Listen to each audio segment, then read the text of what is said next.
Hello guys! Eto, magluluto po tayo ng munggo. So, igisa muna natin ang taba ng bacon at saka yung baboy hanggang sa maging chicharon na siya. So, nilagyan na po natin yan ng asin para may lasa, dumikit yung lasa. And then, magisa tayo ng bawang at sibuyas. Tapos, ilagay natin ang kamatis. Ayan, halo-haluin natin hanggang sa maluto yung sibuyas at kamatis. Ngayon, isali na po natin ang munggo na pinakuluan natin kanina.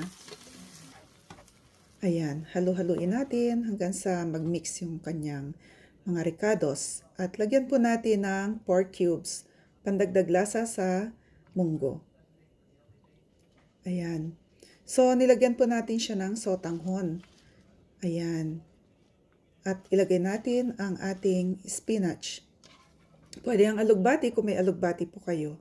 Kung anong kulay ang meron kayo available. Ay, halo-haluin natin hanggang sa siya ay maluto. So, ayan, luto na po. At ngayon ay ating titikman. Tikman po natin yung ating nilutong munggo. Kain po tayo.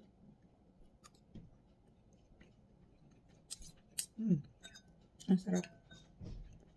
Lasang-lasa mo yung pinaghalo ko yung taba ng bacon at saka ng baboy. Minantika ko siya, sinitsaron ko siya. So, ang sarap ng lasa. Ito po yung chicharon. Kaya masarap po malasa. Sarap guys. Try nyo po.